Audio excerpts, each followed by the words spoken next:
Three, two, one, recording. So, hello, Sujan. Hey, how are you? I'm fine, thanks a lot. How are you? How are you doing? Fantastic. Thanks for being here. Thanks for your time. My pleasure. So, I want to start, with a simple one. Let's say the classic stuff. So let's start with like a quick presentation. Who are you? What do you do? What are you working right now? Classic stuff. Yeah, so I've been doing growth marketing, SEO, and for the last 20 years. I started off as an SEO. Eventually, over time, SEO, the best way to do SEO became to do great marketing. And then I realized, like, SEO is not the only channel. Let's do all types of marketing. And I kind of evolved into a growth marketer, more like T-shaped marketer. And from that, it went into I went into just running and building and running SaaS businesses. So my started a company called MailShake in 2015. Lots and lots of back and forth with product market fit. Eventually, we launched the product at the end of 2016. And then through this process, like year and a half of like, oh my God, product market fit, does this work? Going back and forth, realized that like I'm really good at growth. So let me just go buy SaaS companies instead. So over the years, I've bought 9, 10 SaaS companies. I forget now. Currently run 5: MailShake, Wow. ZoomShift, RightInbox, VoilaNorbert.com, and then Warmer.ai. I think that's So yeah, right now, in this moment, you are working on 5 different companies, 5 different projects. correct. Wow. Yeah, it's crazy. So one of the things I realized over the years, I'm really good at, maybe not really good, but I don't suck at switching gears. So I just came off a call, 2 minutes ago, 3 minutes ago, on talking to my RightInbox marketing team. Right after this, I'm going to talk about Voila Norbert marketing team. Typically, Monday, Tuesdays for me are like kind of check-ins with each team, on each the marketing and or growth team. So if there's a sales team, it would typically, the growth team would be all the marketing team, and then maybe the sales manager, the sales leader, and maybe one more salesperson. Typically, it's just like the one salesperson to represent what's happening in sales. So I like to have marketing and sales work together. And don't be fooled. 5 companies sounds like a lot, but we have like over 50, almost 60 employees now, and lots and lots of smarter people than me, and more dedicated, that are working, day to day on making sure these things, these companies operate well and grow. And what's your role in these companies? Are you the CEO of all of them? Are you like just like a manager, or what do you do? Yeah, I would consider myself like a so at MailShake, I'd probably be like the co-CEO along with my Mm, partner. We don't really have a role, because that role is, I would say, open to someone to fit mm, that fill that seat at some future state of the time. We just don't have a need for it. We're still executing the vision we set. So I would look at my role as more like a general manager, mm. and of the business unit, right? And then there's, my partner and I kind of look at each other as, like, kind of act together as co-CEO or whatever. But if you think about SaaS businesses, unless you're building a venture-backed startup in a completely new space, it's Mm. not that difficult to provide vision, strategy, and direction for a company. It doesn't require full-time commitment.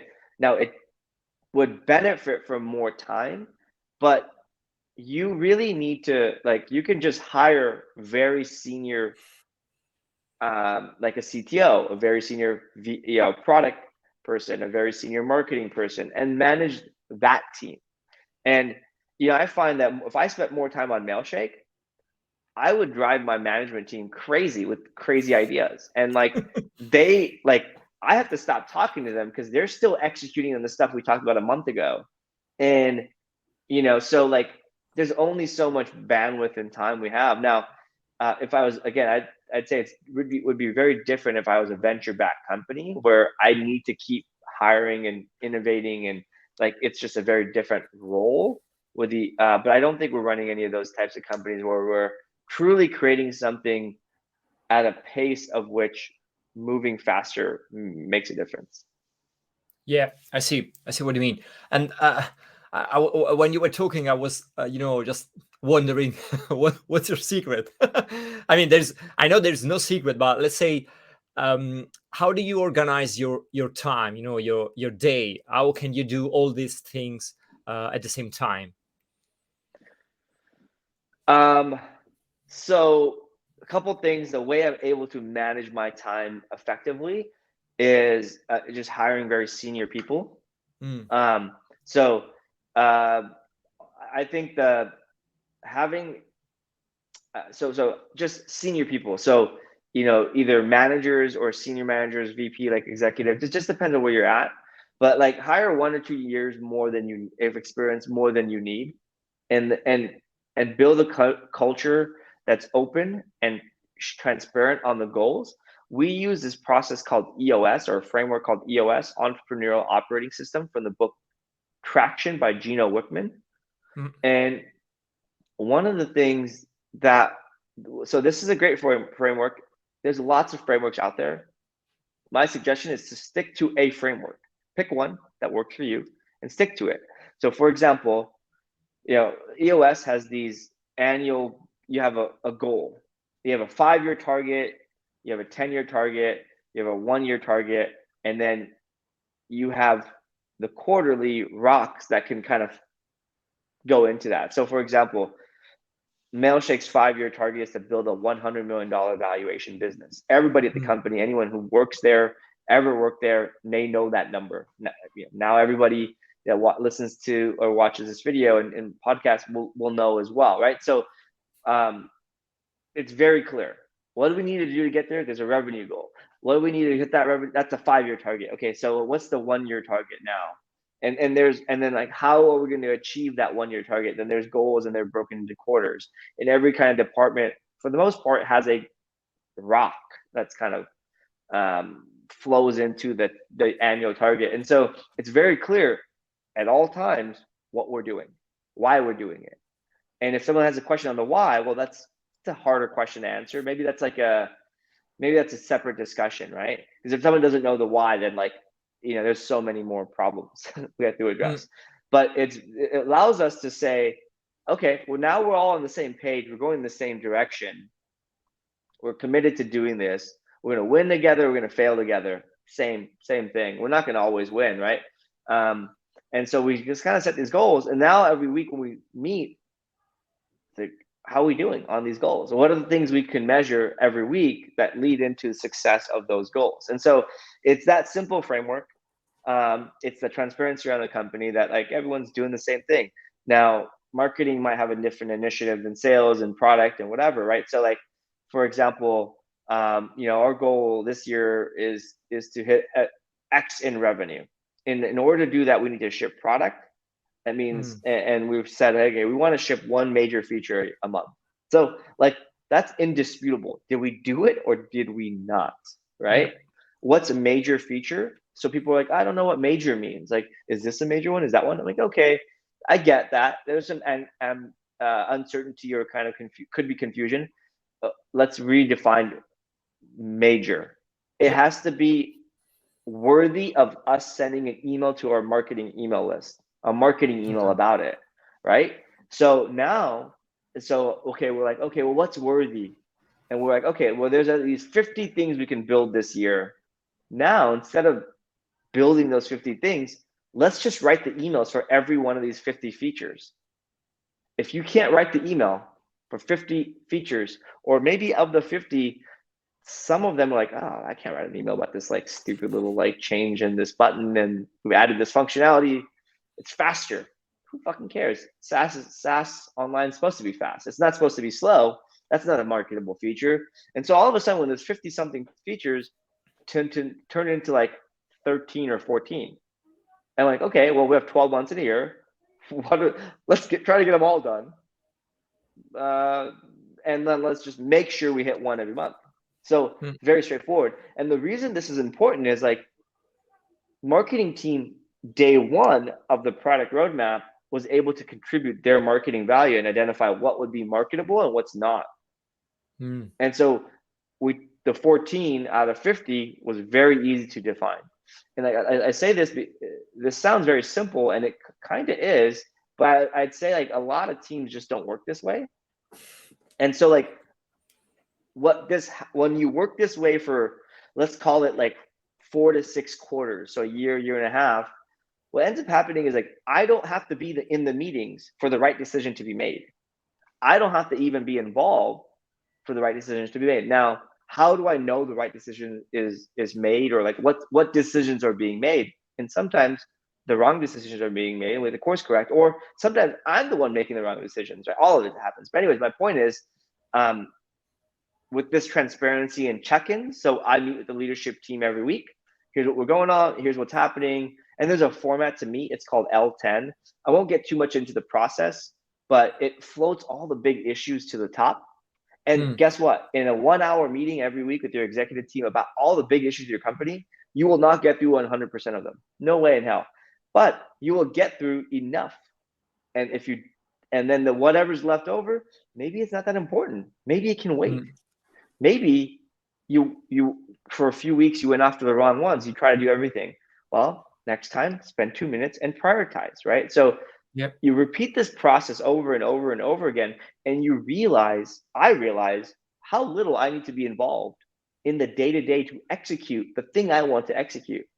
And I realized by, making sure my VP of whatever is aligned with my vision and strategy, they can execute it, and I could just kind of sit back and hang out. And so I'm not like twiddling my thumbs and I've got plenty of work to do, but I'm not implementing this allows me not to think about what needs to be done this quarter, this year. This allows me to think about next year, the year after, right? Like Jeff Bezos, I like the way he thinks through life and his business.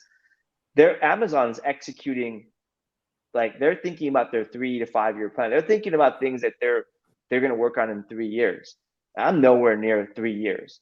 But I can tell you, I'm definitely thinking about 2022 and 2023. So it allows me to kind of think forward in the business. And so by the time my team is already at the end of 2021, I'm like, hey, I think I've got a great idea for 2022. And then we discuss and execute and plan and whatnot. So yeah, it's good. And this is all about, so this sounds awesome and it sounds like it's easy. It's not easy. So first of all, saying it in an easy to understand way it's very different than it being easy. So it's hard. It's hard to stay on track. It's hard to be to have the self-discipline to like keep going, right? And say no to distractions and blah blah blah. That's hard. It's hard to get everyone on the same page. So try to get better. Don't try to be perfect. And the last thing I say about this is really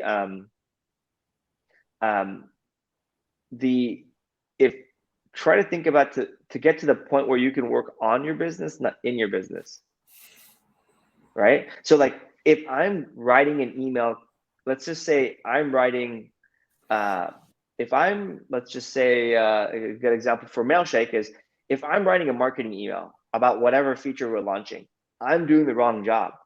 Somebody better than me should be able to write an email about what feature we're launching. And that goes with every little department, right? Every department. So if I'm working on the product feature functionality or how to help with this person close a deal, then I'm working in the business. I should be working on the business. I think that's a lot of founders and marketers mistakenly put effort into in the business when those are roles you can hire for.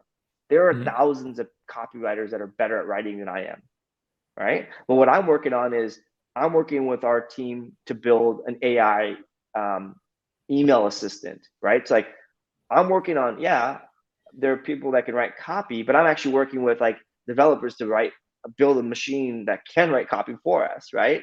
And so like it seems very similar, right? Writing an email copy, right? Making a product that can kind of write the thing for you, right? So, but I wouldn't be able to do one if I had the other, you know? Yeah, I love this. That's really, really, I mean, it's one of those, simple things, but it's actually really powerful, working on your business and not working in your business. That's really great. Do you also use OKRs? It sounds very similar to OKRs, the way you described me the whole process. Do you mix those, the two No, frameworks, so or? similar framework, different, slightly different view, right? So OKR is a great way to do it as well, right? So I use rocks. So I have a scoreboard that's like weekly updated.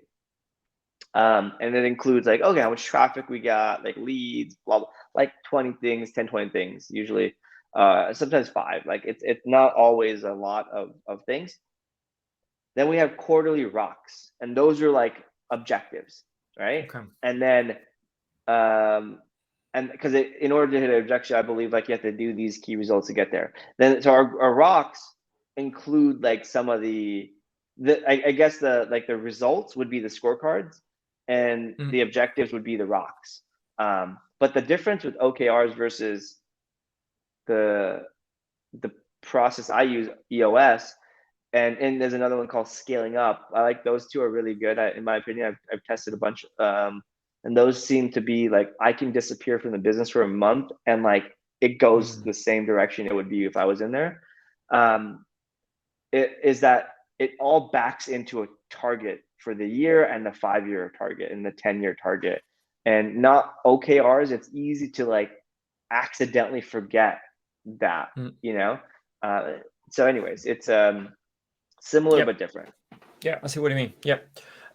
Talking about marketing, I remember you are a great, like a huge fan of content marketing. Is that right?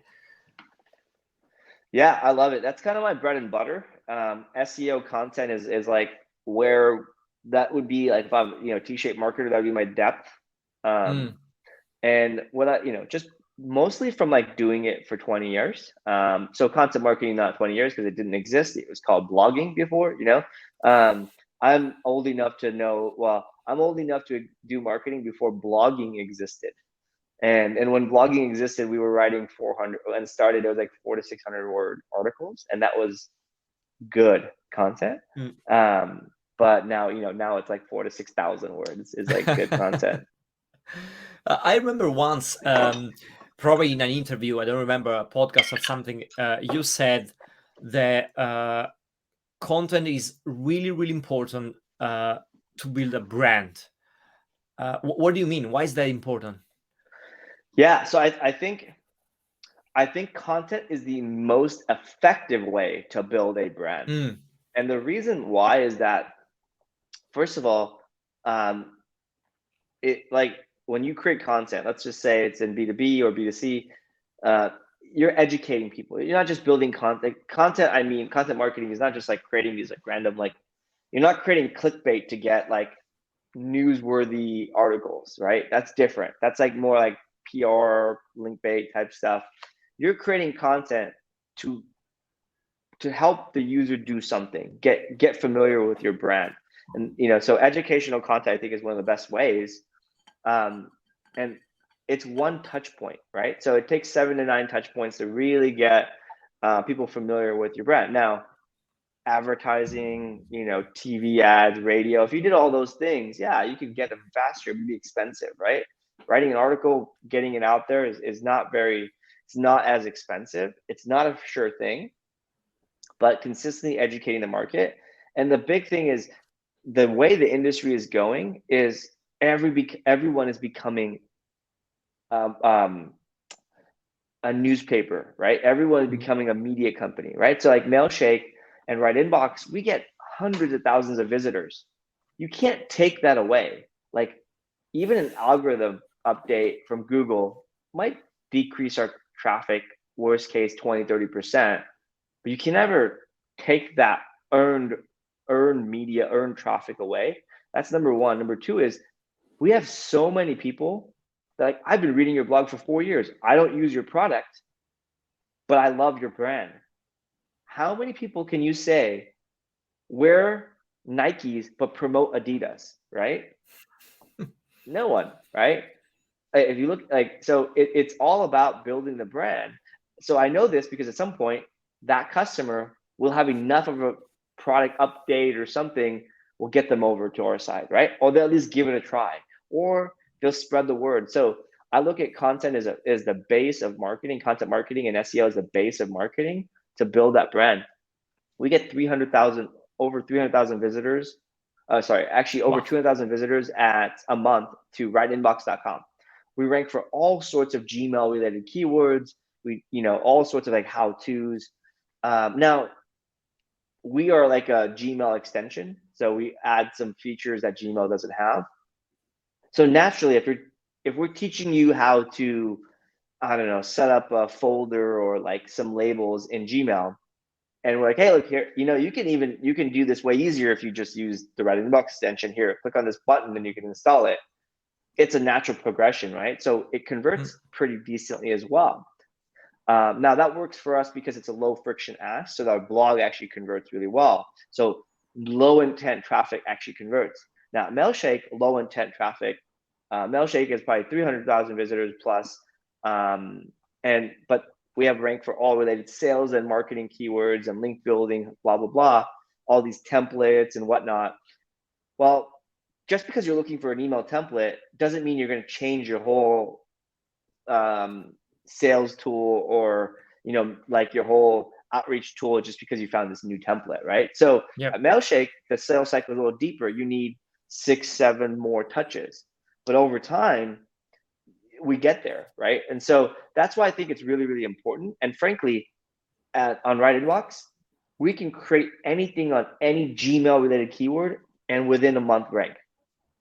So you invest. It's a whole lot of hard work, low return for a year or two, and then all of a sudden it clicks and you can do almost anything you want on any keyword related to your theme of what you're talking about, right? And so it's that opportunity. And I look at SEO and content as a moat. So in a business, I think there's a book, 7 Powers of something, but I'll look it up while we're talking here. But you want to build a moat for your business. These days, how many insert whatever tools are there, right? How many options of on-demand drivers can you get? There's at least 2 or 3 options for every single category you can fathom, right? And some cases, dozens, hundreds, right? In the MailShake world, I think there's like 89 competitors now. When I started, it was like 30. And I was like, wow, this is pretty competitive, right? And there's like 10 of us who started all together in the same year, right? So most likely we weren't thinking about what each other were doing. Anyways, my point is, how to differentiate yourself? You need to build a moat. What are you doing that's different? And unfortunately, these days, features isn't a moat because I can copy a feature. Facebook literally copied Snapchat. Like the whole business of Snapchat is now inside of Facebook and Instagram and WhatsApp, right?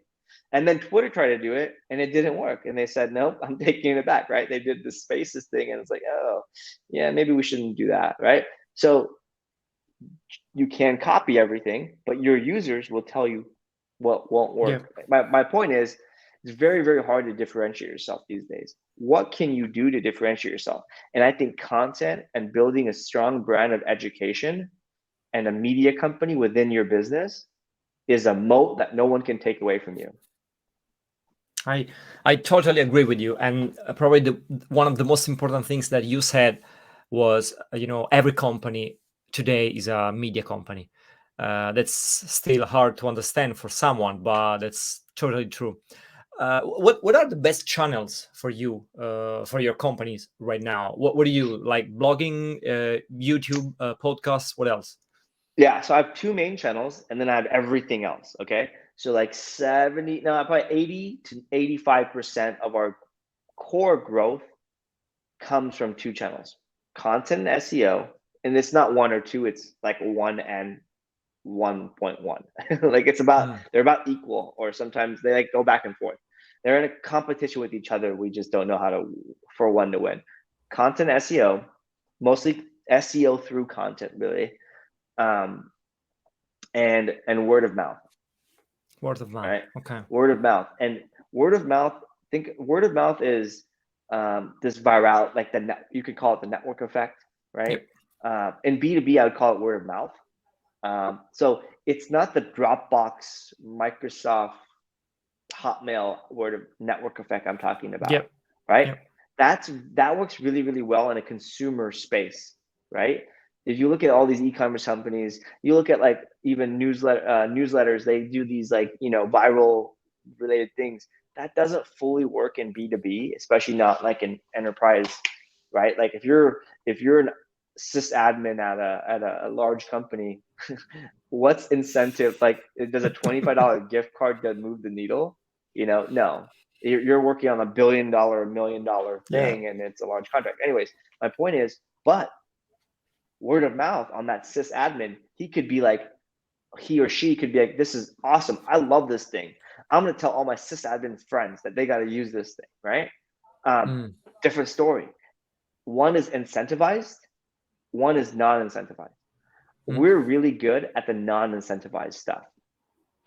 And we try, don't get me wrong. I always try to incentivize it, always trying to do things, but that comes down to the product and how we think about the product. So I always have a very big eye on, it's not my eye.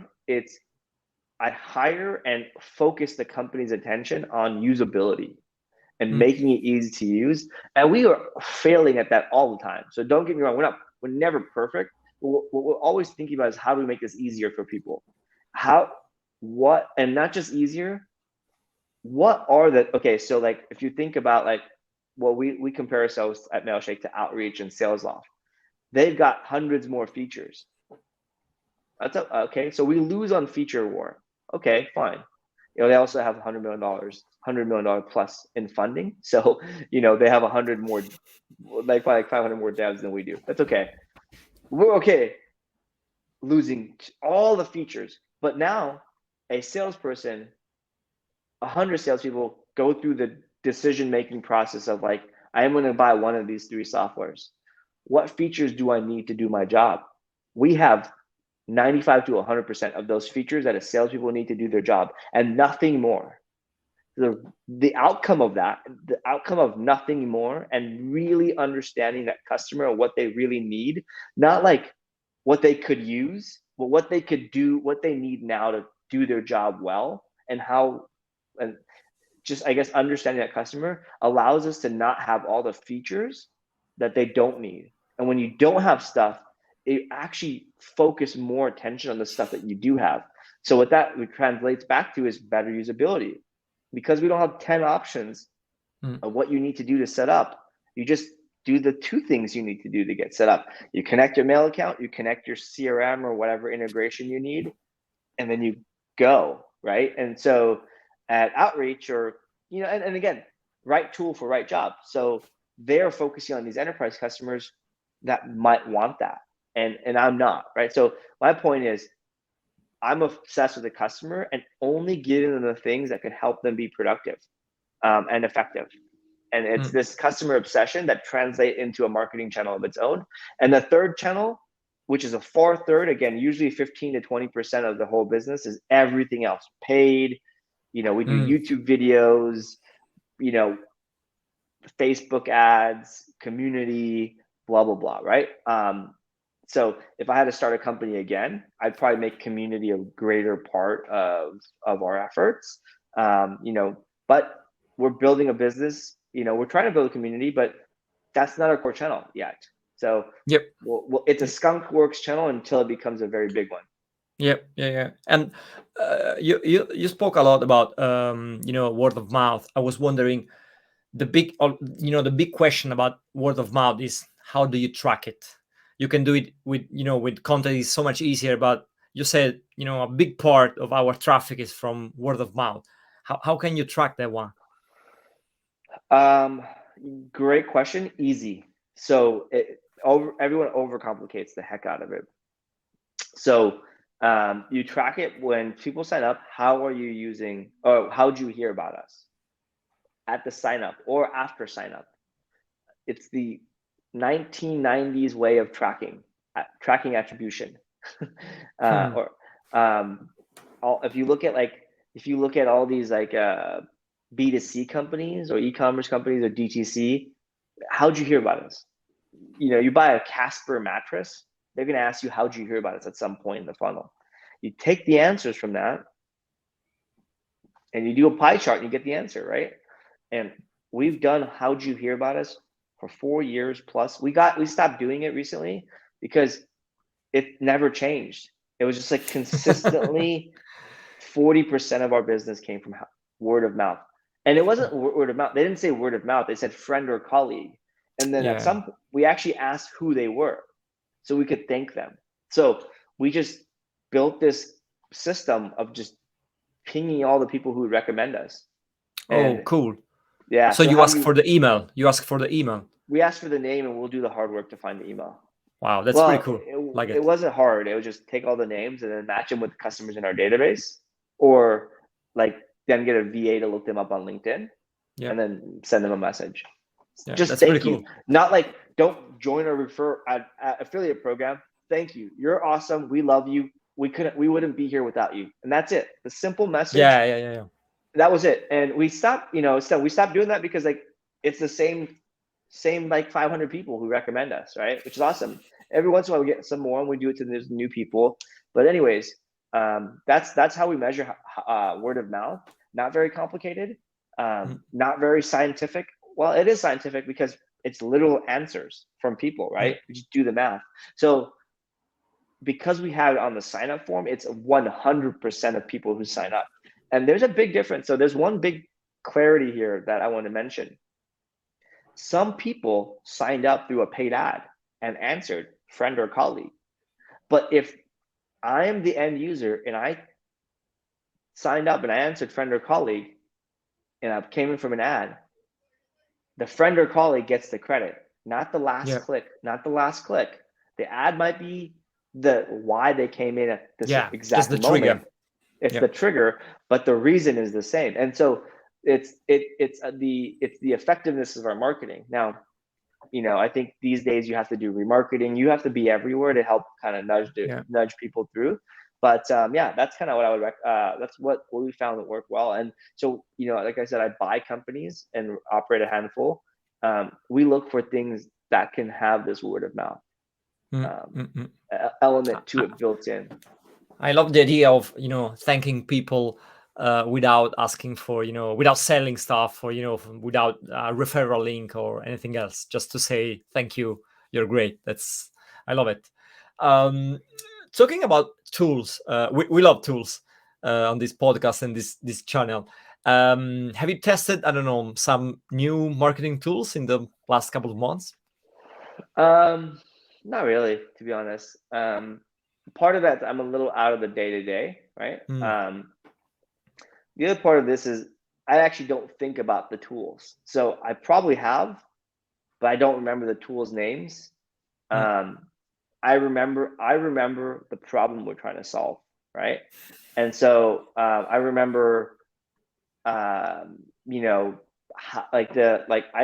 know what the how and the how we do it and the tool we use to do whatever, but I've been lately, the last few months, I've been focusing on a lot of in-app prompts, messaging to get better activation, better, increased trial to paid conversion rate or freemium to paid conversion rate. And so that's kind of where I've been obsessed with. So, I've played around because we have a bunch of companies, they all kind of use some slightly different tools. So we actually use simultaneously, we use Drift, Intercom, Beamer, which is an in-app messaging. It's pretty cool. That doesn't require, that's significantly lower cost than the other two, just as a disclaimer. And then hard coding it. So I have all 4 implementations, easy to hard, right? And so I've tested the same damn thing on all 4 of those prompt technologies. I didn't find one works better than the other. I think it's the messaging. It's the what you do when you ping them, when you show this messaging or whatever, right? So I look at about the more of the like more of the strategy or like the reason behind stuff. So the way I kind of look at like growth experiments is what are the bottlenecks in my funnel? And then how can I solve those bottlenecks? What's my hypothesis of like why the reason there are those bottlenecks? And then how do I validate my hypothesis? And then how do I test ideas that can solve the problems I identify and validate it? This is like usually takes a month to kind of go through this process, and takes another 3 months to get 1 or 2 wins out of it, because you have to test, right? And generally, Yeah. first, second tests are complete failures in my experience. I'd like I them to be agree. wins, but they're not. Yeah, they always fail. They always fail without a doubt. I totally agree on that. What about books? What are you reading right now, or what did you read? In the last couple of months, something Yeah, marketing related or business related. yeah. I'll go back to that book I mentioned. One of my favorite books for marketing and growth is High Growth Handbook by Elad Gil. Awesome book. Good reference going back. You can always reference it going back. If you're building a company today, just read that book. It talks about how to hire a VP of marketing, how to do this, that, the other. I love that. If you're more like a product related founder, Sprint is a good one. Sprint's a good one for like building a product team and building a product process of fast. Also another one that's a kind of sales product, marketing and product, Obviously Awesome by April Dunford. What's the name again? Obviously Awesome. It's all about product positioning and product marketing. I'd call it a product marketing related book. And it's about like just how you describe what you're doing, right? I think she's more of a product person, but I view her as more of a marketing person that like makes product work. So that's a really, really good one. And then I'll have one more that I want to share. I leave all the links in the description below anyway. For sure. And then the last one is Finish Big. And Finish Big is a book that's about the outcome of your business. What are you trying to achieve? And then maybe more for founders and business owners and marketers. But I think anybody can get a lot of value from it. The whole book is about like being clear what you want to get out of it, right? So like when we were formulating what our goal is for MailShake, I said $100 million exit value was the phrase. $100 million exit value doesn't mean we're going to sell.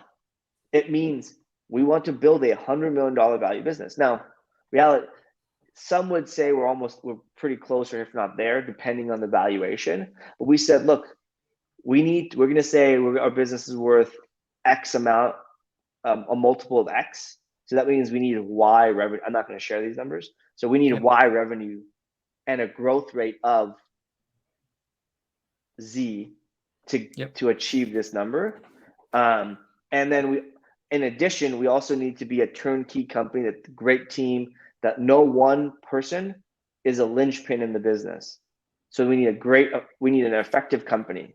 And so that was it. So Finish Big helped me formulate some of these things. Like, what the heck do I want from this, right? Yeah. What do I want to do? And I think sometimes as a founder, you get caught up with like the buzz and the sanity and like the excitement.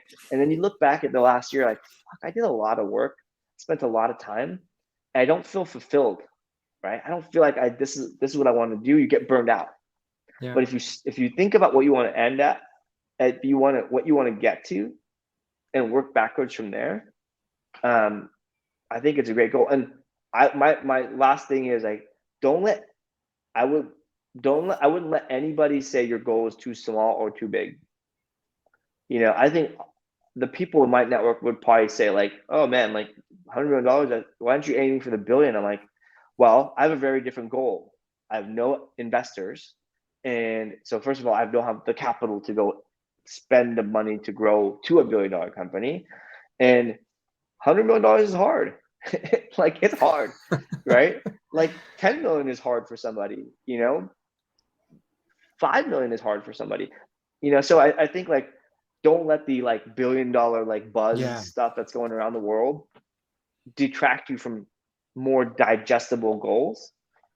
It's okay to build a $10 million company, because that's freaking hard to do.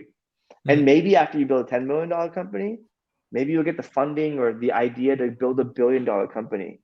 But who cares? Cool. People building $1 billion companies right now, my guess is like 90% of them are not first-time founders. They're second, third, like if you look at Slack, Stu Butterfield, I think, that's a second or third business. He built Flickr. If you don't know what Flickr is, that was a big business. It sold to Yahoo, right? So like he's been doing this for like 30 years. So of course, after you build Flickr and still sell for hundreds of million, your next goal is to sell for billions. But it's just not always possible, right?